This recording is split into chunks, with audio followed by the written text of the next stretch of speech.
Okay, so once again, this is Amy from Domus, and you should be looking at the Market Stats member portal page. So this is available for you on the MLS. And today we'll be focusing on the Market Insights dashboard. That's the fourth one over here on the list because we just released the newest version of this to you guys at the start of the month. So you've had it for a couple of weeks now. And if you haven't had a chance to look at it before now, then we'll go over everything today. So same as the last dashboard, this is updated nightly. So it will always have the freshest data for you that next morning when you get into the office and want to look at things. And from the portal page, you can either click on that hyperlink down on the description or on the little logo itself that says Market Insights. And once you click on that, it's going to open up the dashboard here. So some key differences from the other version, you may notice the chart area takes the entire width of the screen now, so you can see that a little bit better. And we've moved all of the controls up to the top portion of the dashboard, so you're not moving from top to bottom and across all over the place to interact with this. So one of the big changes on this dashboard is that you now have the ability to change your time period. So just like the infographic and market review let you change that month you were looking at, you can change the month you're looking at on this dashboard. And that's right up here where it says September 24. You see I've got that upside down triangle that says that it's a filter. So you can click on that and scroll down and see all of the options. So you can look at whatever month you want to for the stats now. Along with that, we also gave you the ability to compare it to any month you want. And that's right here on the right side of the screen where it says your September 23, because by default, it will select the year over year number or date, sorry. So from September 24 to September 23, but I can change this to any time period I want. If I wanted to look and see what was happening earlier this year in March, then that will now change those percentages and numbers here on the top and show me what was going on. So one of the use cases we've heard for this over time is, say that you've got a client who purchased their house, a couple years ago in March maybe of 2020, and they wanted to see what that appreciation is over time. So that's a quick way for you to get to that number for folks. So that's a really fun feature there.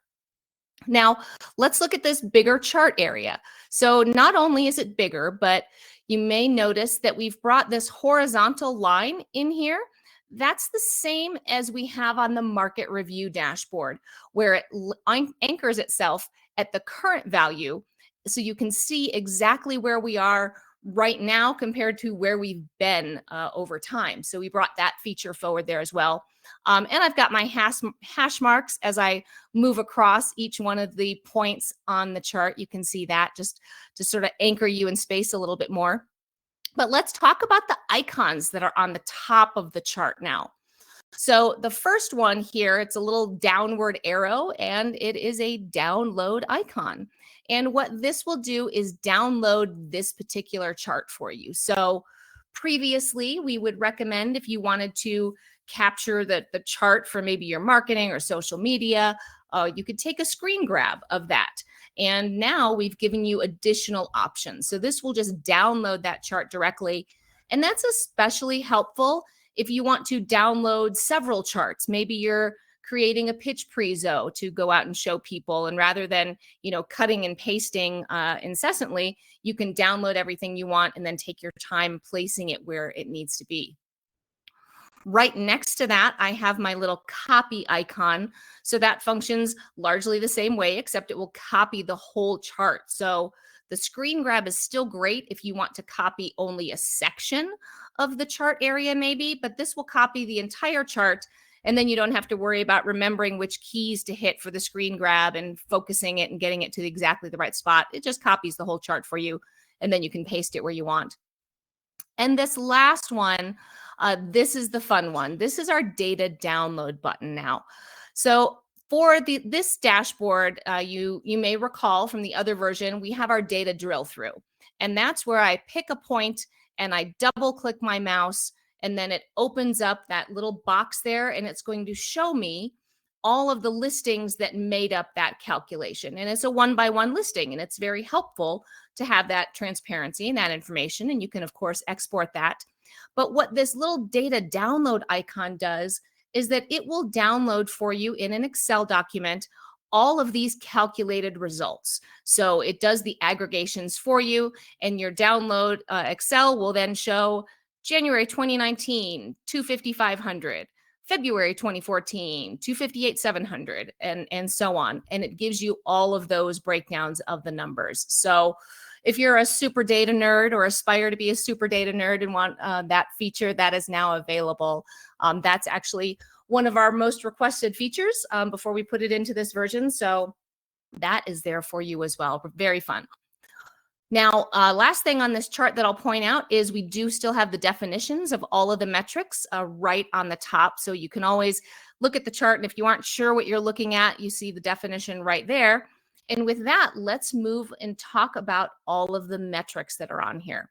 So our metric bar used to be in the middle of the chart, kind of in this colored band, but now we've moved it up into the left side, and now you can still interact with it. So we click on that, and now we have grouped the metrics for you. So we've put them into their logical groupings, like sold metrics.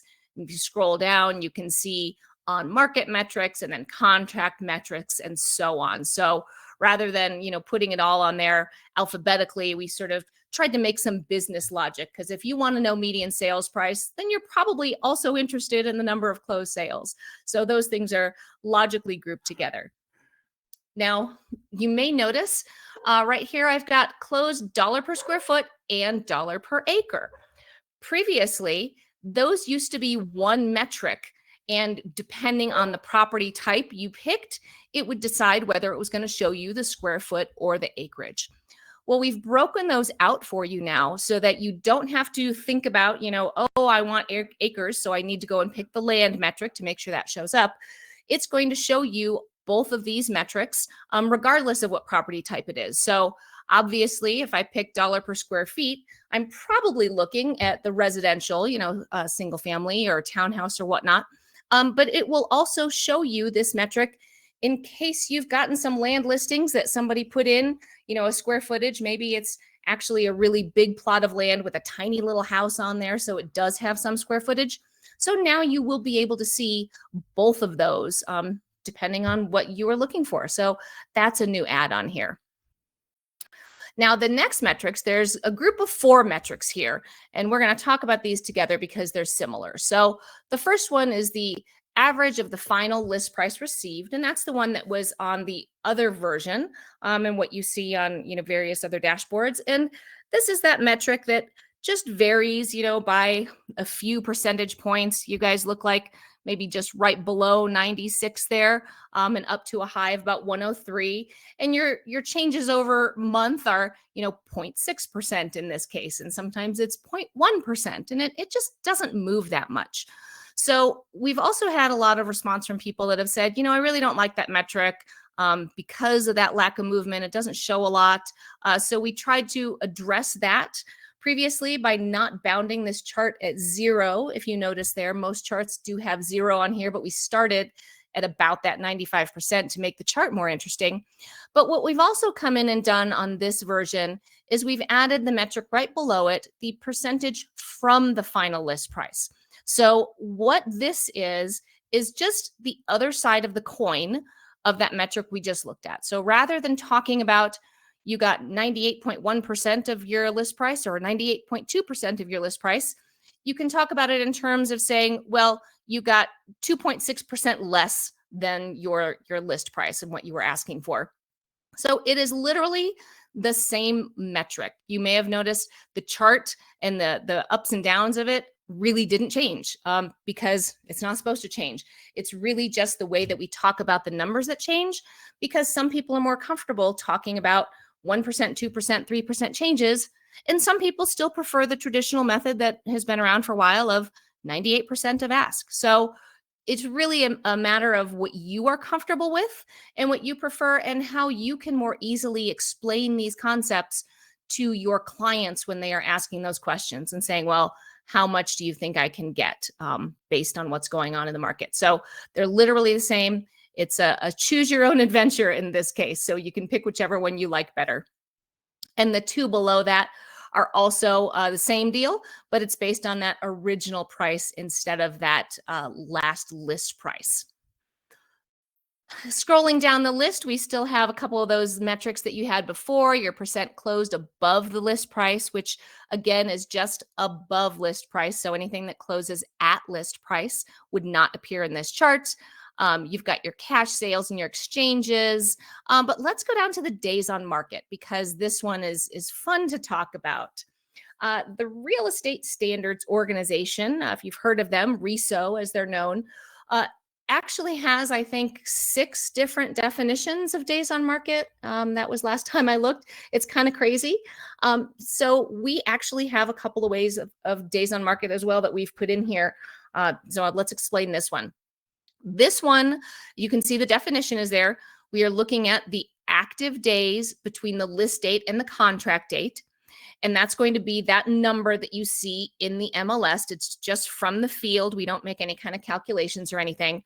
And we report it in the closing month. So this is going to match what you see in Matrix.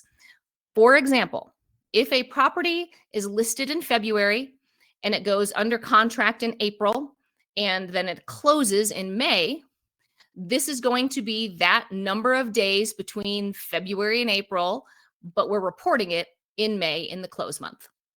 And that's what, like I said, what Matrix says, that's what you're used to.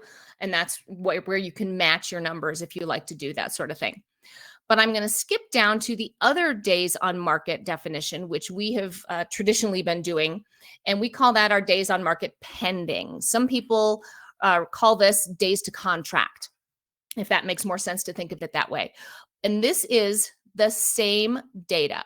It's that list date to contract date and the active days in between that. And that obviously doesn't include any days that might have been off market in those time periods. But it is the same field that we pulled the data from, but it's reported in the contract month. So for that same listing that went on the market in February and went under contract in April, we are actually reporting those days in April. So you don't have to wait until May to see what those numbers are. And if you recall, when we looked at the closing days on market there, that number was 27. This is higher. We like to look at this one more because it's more indicative of what's going on in the market, right? I can already see that, you know, when I looked at it in the close month, it was 27. Now it's 10 days higher. That means that it is taking longer for these listings to go under contract. So we figure, why wait until the closing month to actually show you the information and share it with you? You can get this information a lot sooner by looking at it in that days on market pending month. So you have both of those available to you depending on what story you're trying to tell, what insights you're trying to gather, etc. So let me jump back up here to our days in escrow. This is one of those things that, you know, we have the data, so we thought, why not show it to you and put it in here? And this is just that number of days between that contract date and the closing date. So it's not really economic in nature, but there is a use case when you have maybe your title officers are wondering, or maybe your client is asking, you know, how long should my escrow period be? What's typical? I have no idea. And this can help you get to those answers. And we can see it's been going down, which, you know, I think is great. I kind of look at escrow as, why are we waiting around? Just give me my house already, right? And that's what your sellers are looking at too. They're like, why is escrow so long? I just want my money. Which brings us to our next metric, the list to close days, or as I like to call it, the when am I going to get my money metric? Because this is what your clients are really asking. When the seller says, how long is it going to take to close my house? They're not asking about the days on market. They may not even be asking about how long it's going to take to get a contract, because as you know, there's, you know, contracts are written all the time. Some of them eventually close, but you know, there's a lot more contracts out there. What the seller is really asking is, when am I going to get my check? So this is a great metric to throw out there and say, hey, this is what we're looking at. You know, on typical day, we're looking at just under 3 months right now to get those checks. So that one is a new metric that we have added for you as well. So now we have mortgage payment. That's a new one. But before I show you that, let me show you one that we added here on the top. Get that out of the way. There we go. I've got this little toggle switch that says show mortgage rate. So this little guy is just the mortgage rate from the St. Louis Fed. Every Thursday is when it's updated, and we take that data and we roll it up to give you monthly time periods and have thrown it in here for you. So that's where that comes from. But you can overlay this mortgage rate on any chart. So you got it right here, and you can see it's this dash line. Any one of these line charts, you can put that on there and see how those mortgage rates are related to the various metrics that you're looking at. So that's available. And once we had the mortgage rate is when we said, hey, we know what the rates are. We can actually give you a calculation for the mortgage payments. So this is an estimated payment here based on those median sales price that we have with that prevailing mortgage rate. And you can see what's happening. And this will honor all the filters, just like all the other charts do. So if your clients are saying, well, I'm not sure, where I want to live, and one of those discussion points can now be, well, depending on where you're living, it's also going to impact those rates that you're paying. So may as well go ahead and put that on there. And then you can, be the expert, right? Continue to give them more information that they can't get elsewhere, which is why they're coming to you in the first place, right? You guys have to struggle to show your value all the time. So this is just another way that we're hoping we can give you that additional ammo to get out there and say, hey, this is why you need me, because I have all the details. So the next metrics are also new in this version, which is really exciting. They're about concessions.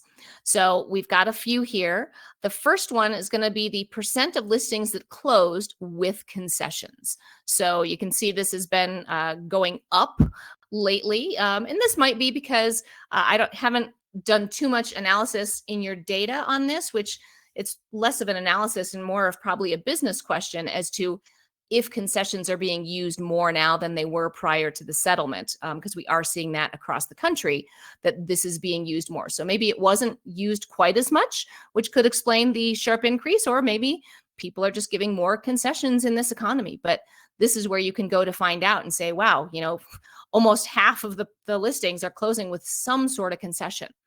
And then we can dig into those details in there and say, okay, well, what are they giving in terms of the amounts of concessions? And so it looks like we don't have that amount field filled out very much, which would make sense if it wasn't used quite as much. So we'll dig in and check on that one.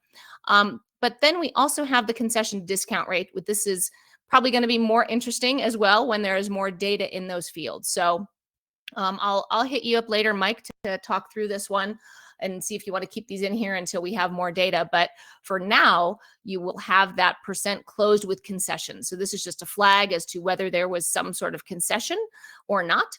And as that increases to get those values added in there, then those other metrics will become more interesting as well. But this is a new one. So that's exciting to have that. And then going back to the rest of the list, we still have the same other metrics that you had in terms of on market and your contract metrics. Your inventories, unsold listings is still there. And we also added a little chart for that mortgage rate. And this is, yes, concession amount was just added in August. Great. So over time, you will actually start seeing that. So we'll leave that on there. This chart right here, the mortgage rate, is literally just that same mortgage rate overlay that I showed you earlier. So if I pop that on there, you're not going to see anything because it is hiding. The dashed line is hiding under the non-dashed, the solid line here.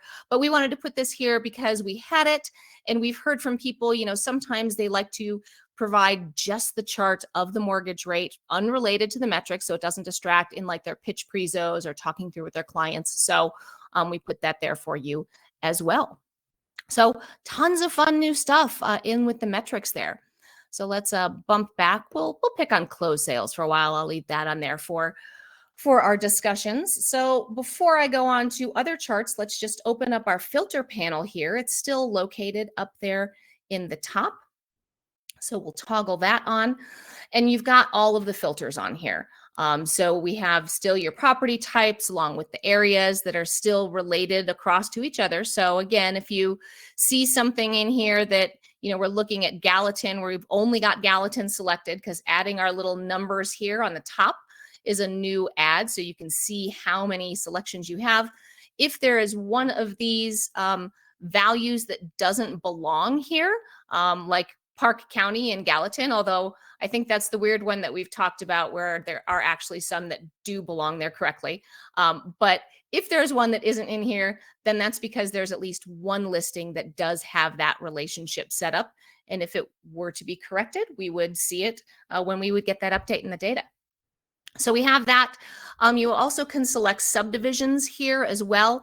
And this is related to these same areas here. So it'll be whatever you have picked in here will dictate what list you see over here for your subdivisions. And because there are so many, we gave you a little search button to actually type in the subdivision you're looking for. We've got your new construction, new resale, and land because land doesn't have new construction. It's just land. So that's on there as well. And then for closed listings specifically, you can filter for the various buyer financing types. So that's our updates on the filter panel. And now let's hide that, get her out of the way, and let's go back to our chart types. So right underneath our metric drop-down list, we have it says time series line. That's the chart that we're looking at right now. But I've got a little triangle there, which means I can click on it and see I've got my price distribution chart here. Now, these two charts, the line time series and the price distribution, were the same ones that were on the other version. So this should look pretty familiar to you. But then I can go in and I can go to a new one right below that, which is my comparison column. Because what if you want to compare things more than just price distributions? So we've added this on here, and when I first pop it on, it is the world's most boring chart. I know you can say it to my face. I will not take any offense. But what you need to do to make this more interesting for you is to look right above it. There's a little drop-down filter that says no breakout. So this says we are not breaking this comparison chart out by anything. So we're not comparing anything until we tell it what we want to compare. So we're going to click on that. And now you can look across any of these things. These are all of the boxes that were on the bottom of the chart in the older version. And then we've added some more. So you previously had the property type and the areas, but we've added that new construction by closed price premium, which is going to be either above or below that list price, by cash sale, by your financing, and by your DOM range. So we have that on there. So I'll click on that and show you. So now I'm looking at a much more interesting chart, and these are all going to be sorted from highest to lowest. So if you're looking at it and going, wow, more than 3 months, that should come after 2 to 3 months. Wow, they did that wrong. That was done on purpose because the more than 3 months bucket had more values in it than the 2 to 3 months. So that's how all of these charts are set up, from the highest value here reading across the page just like a book. So we do have that on there. So that's pretty fun. And then I will go and pop that out so we can move on and keep talking about things. When I move off of my comparison column charts, let's go over to our map. Now, this is the map that you guys have had, but we've brought it over here, and you can see we have only been looking at Gallatin, which is why we only got one on there, but I can go and add the rest of my counties, and then that's going to populate the map there. There we go. Everything's slowly loading on there, and you can see what's been going on. Oh, wait a minute. Bring that back. So what happened here is that I selected all of the counties, but I didn't add in the rest of the areas. So it still kept selected only what I had here for Gallatin. So I will just add the rest of those, put them in. I also could have done my little refresh arrows here at the top, but now those are in, and we will hide that. And there comes the rest of my map. And so now I have my county map there that we're looking at the closed sales. So that's just the map. I think you might have had it on the website prior to now, but now it's in here, so you don't have to go to different places to see that. And that works across all of those metrics. And you may notice on the top, some of the items have disappeared on this bar. That's because they aren't related to the charts that are below here. So my little mortgage rate toggle switch is gone because mortgage rate on top of a map overlay doesn't really make a lot of sense because of the chart. We don't have the mortgage rate by county. That would be a little bit silly. So we just got rid of that. Same thing with our little by breakout, because we don't have this chart that uses a comparison breakout. So we got rid of those. So don't worry that something broke on there. We are just hiding the things that aren't applicable for you, so you don't have to worry about whether you're not able to use them or not. So that's that one. So then we have another map that we added right below the county map. This is our pinpoint map. And this one, I will be the first to say, is not economic at all. And that wasn't the intent. It's just a Google map. You're probably familiar with those if you've done any driving around and used the map on your phone. So we brought it in here, and it's got a little house, in this case, everywhere that the closed sales were. So each house is a little closed sale, and you can move over it and see which house it was and the address. And its purpose is just to be visual and pretty. So if you're looking for a little more bling for your pitch prezos or, talking with people, you can bring this one out and show and talk about it. You can zoom in and out just like a regular Google map. And this one, if you were to, I'm not too worried about it because I'm looking at how many values you have here. If you were to have too many values, Google Maps gets really mad at you and it says, no, you have too many values, you need to filter down. So if you were in a situation where you have a massive, explosion in the number of listings in your area, you might see a little, I think it was a exclamation point in a triangle or something. And then that's just Google telling you to go put some filters in there. So that's the new map that we added there. Let me move back to time series for you. And I'm noticing on here that I'm just taking a little note. There is also supposed to be, I can see it is right here, but it's the wrong color. So right here next to the printer icon, there is actually a little button. It's a circle with a question mark in it. That's what brings you to our training videos and our FAQ Domus University site. So I will get that color changed so you can actually see it. But I know it's there because I'm getting the little pop-up that says, hey, double click on here. So that is still there available for you. We just moved it to make it, ironically, more visible, even as we can't see it right here today. So I'll get that fixed for you. Excuse me.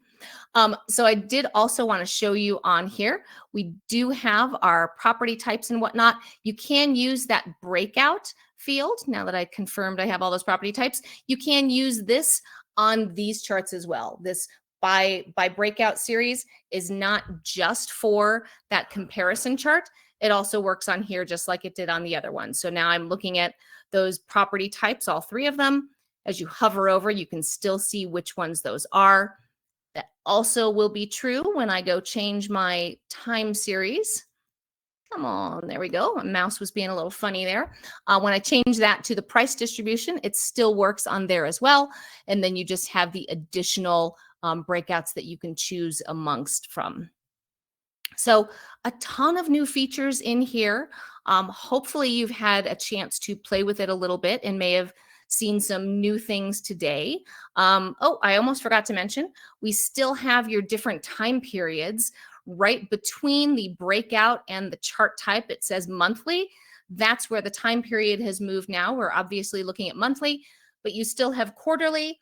And previously you would have an annual button that you then had to choose whether you wanted the year to date or the full year. Now we've broken that out, so you still have access to all of that if you need to expand your time periods. And with that, I will also point out that weekly is still its own little dashboard here back on the portal page just to the left of the market insights, because weeks just don't roll nicely into months. Whoever invented that system needs a stern talking to because they've made it very difficult. But we are trying to do some shoehorning to make that a little easier for you. For now, it still is over there on that weekly dashboard. And with that, that is all of the updates that we just pushed out to you. So I'm looking over here at the Q&A to see if anybody has any questions or anything you want me to go over additionally. As always, We'd love feedback from you guys. Mike is actually one of our most vocal MLS folks for feedback, and a lot of his ideas have made it into our various products. So we appreciate the engagement from you guys. I'm certain some of his ideas at least come from you guys out in the field using them as well. So please let us know what you like about the new stuff and what things that we missed here, because we do have an ongoing list that we always look at to add and increase the product and the footprint when we develop our new versions. Okay, so I see a question here. Is there a way to reset the filters to a default setting after adjusting them? So yeah, let me go to the filter panel here. On these filters, we've got this little circular 2 arrows kind of in a circle here. So the default setting is what we're looking at right now on this one. And if I click that little circle, it'll show me that's my default setting. But if I were to, maybe take these out, maybe I'm looking at manufactured, adding a land on here. So now I have changed my default settings. And then when I'm done with this, if I click that little arrows up there, it's going to reset it back to the defaults. So that's how you do those whenever you see that. The same thing right next to it in the areas, those arrows will default this section to the original setting. And over here, the subdivision one doesn't really have that.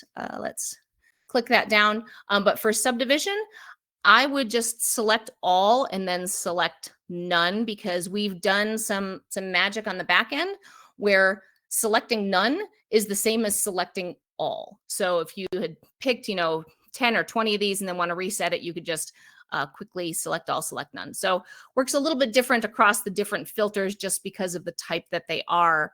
But those are the quickest ways to do those guys there. And then for your sliders, you just have to slide them up and down back to the end. So that would be how you get to the default. But that's a great suggestion. If we had like a single button that would say reset all to default. So I'm going to take a note and send that over to our developers, because I think that's a great idea. Yes, and that is another way to do that is just to use the whole refresh button on the browser itself. So when I do that, it's just going to reset everything back to the start, and that would include whatever metric you were looking at, whatever chart you were on. It resets the entire dashboard, so not just the filters. And that'll also be helpful if something looks weird or you get like an angry exclamation point that says unknown error.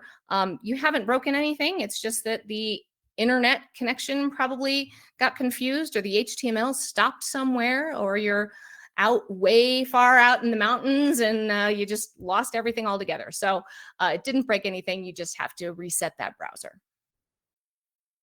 Oh, yep. And if anybody didn't see it there, I don't know if you guys can see the questions as I'm looking at them, but Mike just added that he is updating the map page on the website. So you have a lot of stuff on your website. It's actually really cool.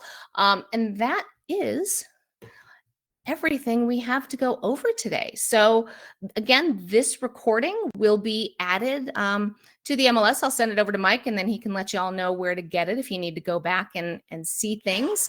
And you still have access to all of the other dashboards. In case you weren't aware already, you do have the ability to embed a couple of those other dashboards in your website.